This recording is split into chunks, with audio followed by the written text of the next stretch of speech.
you love me, even if it's fake, 'cause I don't fucking care.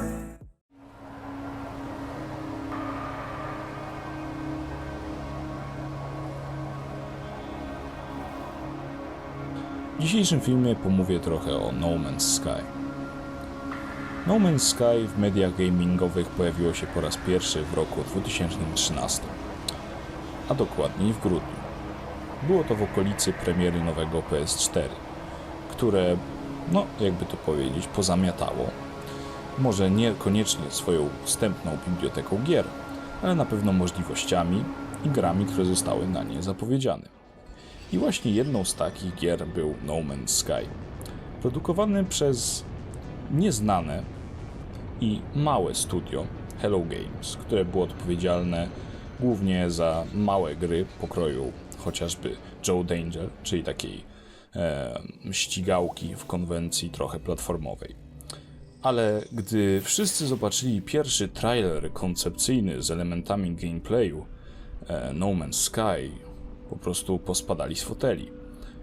Wydawało się, że nie da się stworzyć czegoś takiego jak No Man's Sky. A jednak miało się to ziścić i to wkrótce. Premiera była wyznaczona na rok 2014.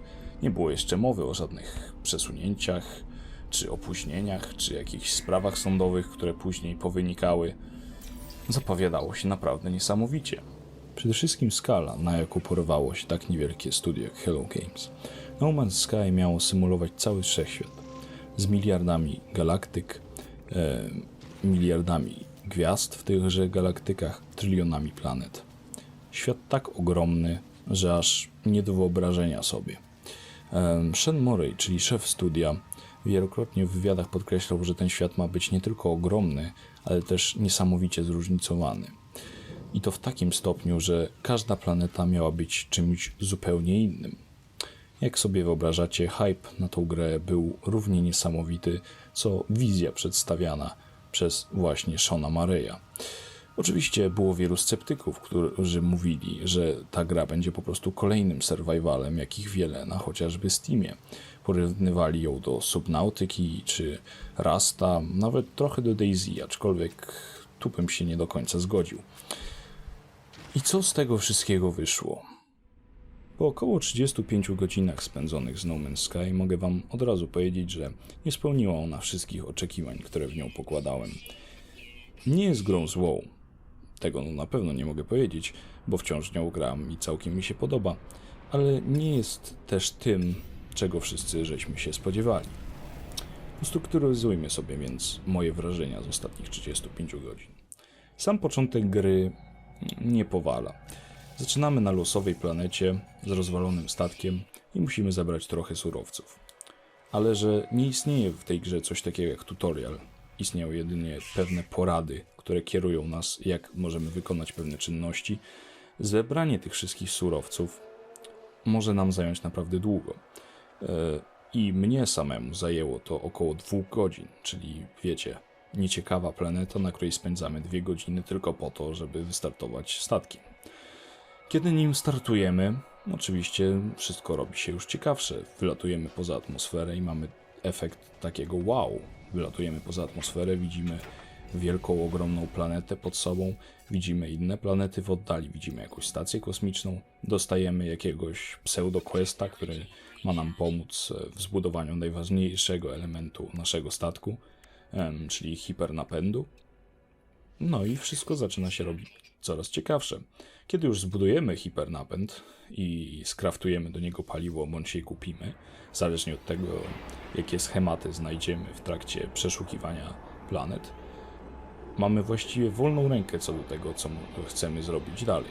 Możemy zająć się swobodną eksploracją kosmosu, możemy ruszyć do centrum galaktyki, jak sugeruje nam to gra. Centrum galaktyki jest pewnego rodzaju endgame, ostatecznym celem każdego z graczy.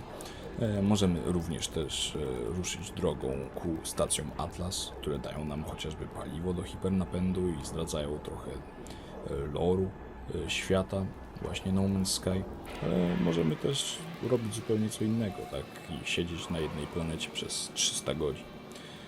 Wszystko byłoby świetne w No Man's Sky, gdyby nie to, że ta gra robi się powtarzalna. Mimo tego, że po przylocie do każdego układu nie spotkamy prawie nigdy planety, która wyglądałaby kropka w kropkę jak poprzednia, to jednak klocki i elementy, z których to wszystko jest zbudowane, są bardzo ograniczone, co widać chociażby po rozmiarze pliku, jakim jest ta gra, czyli 5 giga. 5 giga asetów na grę, która ma być teoretycznie nieskończona, ma mieć nieskończoną liczbę wariacji. I tak, na planetach jest mnóstwo tak zwanych points of interest, czyli różnorakich fabryk, stacji badawczych, stacji handlowych, stacji surowcowych, jakichś rozbitych kapsuł, z których można zdobyć ulepszenia ekwipunku, rozbitych statków, z których można zdobyć ulepszenia statku albo naprawić te statki rozbite i przejąć je na własność. To jest jedna z tych cech właśnie No Man's Sky, która mi się podoba, czyli możliwość kraftowania praktycznie każdego elementu swojego ekwipunku. Można znaleźć statek i skraftować do niego różne części, można znaleźć jakiś nowy multitool, czyli rodzaj takiego uniwersalnego młotka z Minecrafta, tylko że w No Man's Sky'u, do którego można wsadzać różne części. Opcje modyfikacji jakby pancerza, w którym są różne funkcje życiowe właśnie postaci, czy multitoola, czy statku są ogromne i to cieszy, ale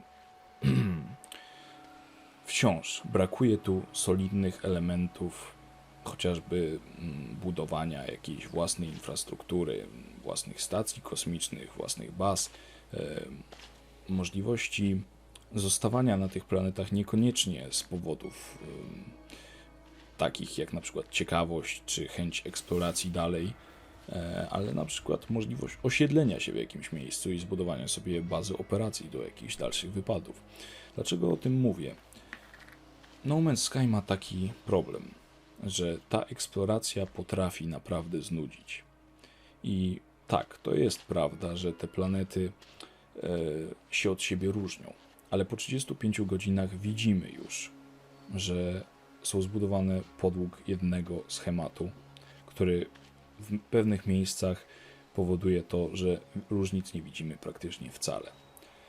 No i dlatego myślę, że po tym, jak dotrę do centrum galaktyki w ciągu, mam nadzieję, następnych 10-15 godzin, nie będę dalej już grał w No Man's Sky. Przynajmniej do momentu, aż Hello Games doda właśnie wymienione przeze mnie elementy do gry, czyli chociażby bazy, czy może jakieś większe statki, a z tego, co czytałem w informacjach na ich stronie, czy chociażby z jakichś newsów, myślą o tym i planują właśnie dodanie takich funkcji.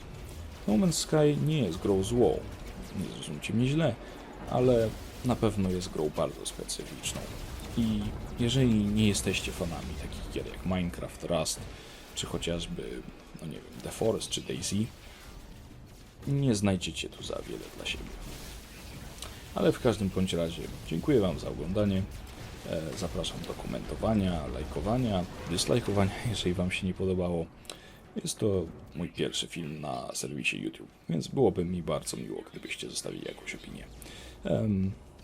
Dzięki. Do zobaczenia w następnym filmie, serii. Hej!